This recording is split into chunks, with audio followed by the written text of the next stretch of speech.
All right, so hip internal rotation is one of the most limited ranges that I find on a lot of people when we go through the assessment. And so to just begin opening up space, here's a couple of strategies to mobilize the hip in internal rotation that you can just do with some basic equipment. So the main thing is you want to have something that you can elevate your foot on a couple of inches. And then we want to think about what are we doing when we need internal rotation.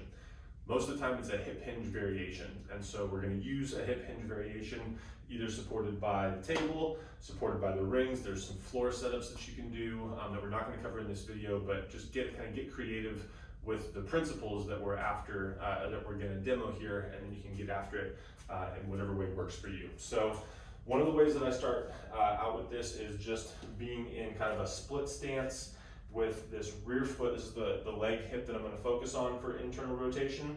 And I'm just going to start this hip hinge from a staggered stance. Now, as I get down deeper into this hinge, maybe I start on my hands if I already am feeling quite a bit of stretch into the hamstring or into the outside of the hip, and that's fine if I'm just here. If I need to keep hinging, continue pushing those hips back until I get into the glute and into the hamstring. That's where I want to find a stretch. So once I'm here, there's a couple of things I can do. The first one is just take some nice full breaths in a flexed position. So I'm going to push my elbows and fists into the table, and I'm going to round my spine a little bit and just encourage that spinal flexion position while I hold this stretch. And so I'm just breathing into this, trying to fill the rib cage with a nose breath in.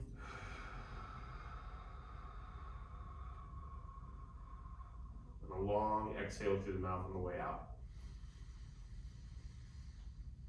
You can start to straighten that leg a little bit.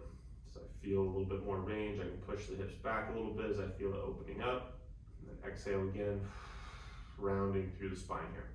Okay, so you can do that if you don't have a table. I've found that some rings work pretty well also. So just getting into staggered stance and then either using the rings to kind of support you out here, or if you have enough range, or if you need quite a bit of hip flexion to get into that IR, then that's fine to go through the shoulders here. So remember that as you post on this, you want to be trying to limit any pushing out to the side.